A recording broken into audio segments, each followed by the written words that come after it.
क्या बात है रोहित, आज बड़े जल्दी में हो? अरे तुम्हारी सोनोग्राफी रिपोर्ट आनी है ना। रिपोर्ट से क्या होता है, बेटा हो या बेटी, बस स्वस्थ होना चाहिए। बेटा ही होगा। अरे मैंने तो अपने बेटे का नाम भी सोच लिया है, सनी, सूरज की तरह चमकता रहेगा। और अगर बेटी हुई तो? नहीं बाबा नहीं, मुझे बेटी बेटी नहीं चाहिए। क्यों? अरे मैं घर के खर्चे उठाऊंगा, घर की ईएमआई चुकाऊंगा या उसके दहेज के लिए पैसा बचाऊंगा। अरे जमाना बदल गया है, आने वाले टाइम में दहेज वहेज का चक्कर ही नहीं रहेगा। सब कहने की बातें हैं, आजकल का माहौल देखा कितना खराब हो गया है। अरे ऐसे माहौल में बेटी को संभालना आसान है क्या? तुम ऑफिस जाती हो, मैं ऑफिस जाता हूँ, पीछे संभालेगा कौन? अरे कुछ ऊंच नीच हो गया तो जमाने को क्या मुंह दिखाएंगे? ओफो, मेरे मम्मी पापा भी तो जॉब करते थे, उन्होंने भी तो मुझे संभाला है। पहले जमाना और था, ज्वाइंट फैमिली होती थी। अरे सोलो फैमिली में लड़की को पालना आसान है क्या? नहीं भाई नहीं, मुझे टेंशन नहीं चाहिए। रोहित, आप पढ़े लिखे होकर भी ऐसी बातें कर रहे हो? पढ़ा लिखा हूँ तभी ऐसी बातें कर रहा हूँ। सारी उम्र स्ट्रगल करके यहाँ तक पहुँचा हूँ, अब बेटी का बोझ सिर पे ले लिया तो बची खुची जिंदगी भी स्ट्रगल में गुजारनी पड़ेगी। आप बेटी को बोझ क्यों समझ रहे हैं? आजकल लड़का लड़की में फर्क ही क्या है? फर्क है, लड़का लड़का होता है और लड़की लड़की। लड़का वंश बढ़ाता है और लड़की टेंशन।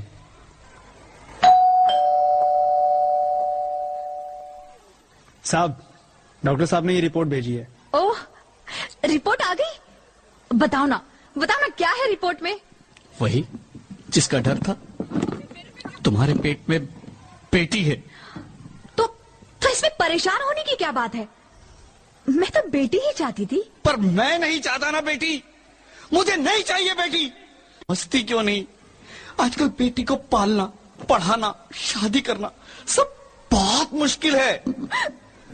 रोहित, मैं संभालूंगी। हाँ, मैं डबल मेहनत करूंगी, पर प्लीज रोहित ऐसा मत करो। प्लीज रोहित ऐसा मत करो। एक बार बोला ना, बेटी नहीं चाहिए मतलब नहीं चाहिए। पर रोहित, चूज वन, बेटी या मैं। रोहित प्लीज, रोहित मेरी बात सुन लो। रोहित प्लीज, मेरी बात समझने की कोशिश क्यों नहीं करते? मेरे लिए तुम दोनों ही बराबर हो। अब मैं किसी एक को कैसे चुन सकती हूँ? रोहित प्लीज, अब मैं तुम्हें कैसे समझाऊं? कैसे समझाऊं मैं तुमको?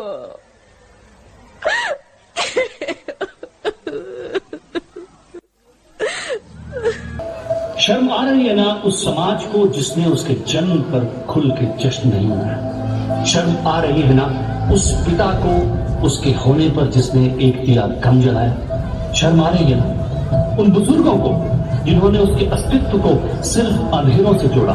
शर्म आनी चाहिए, हर ऐसे विचार को शर्म आनी चाहिए जिसने पंख काटे थे उसके। शर्म आनी चाहिए ऐसे हर ख्याल को, शर्म आनी चाहिए जिसने रोका था उसे आसमान की तरफ देखने से। शर्म आनी चाहिए हम सबको, क्योंकि जब मुट्ठी में सूरज लिए नन्ही सी बिटिया सामने खड़ी थी, तब हम उसकी उंगलियों से छलकती रोशनी नहीं, उसका लड़की होना देख रहे थे। पर सूरज को तो धूप खिलाना था, बेटी को तो सवेरा लाना था, और सुबह होकर रही।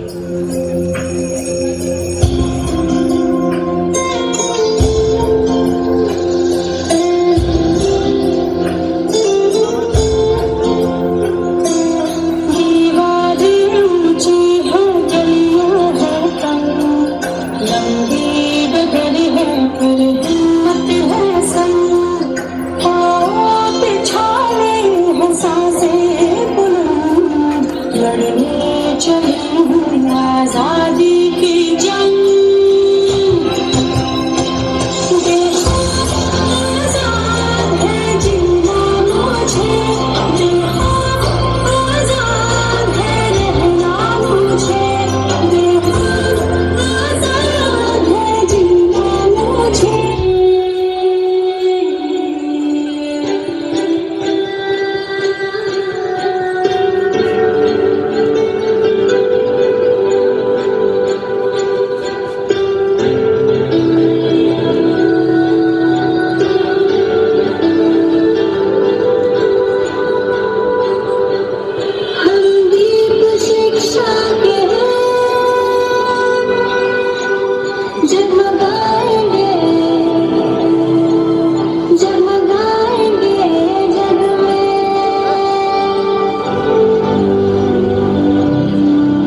तुझे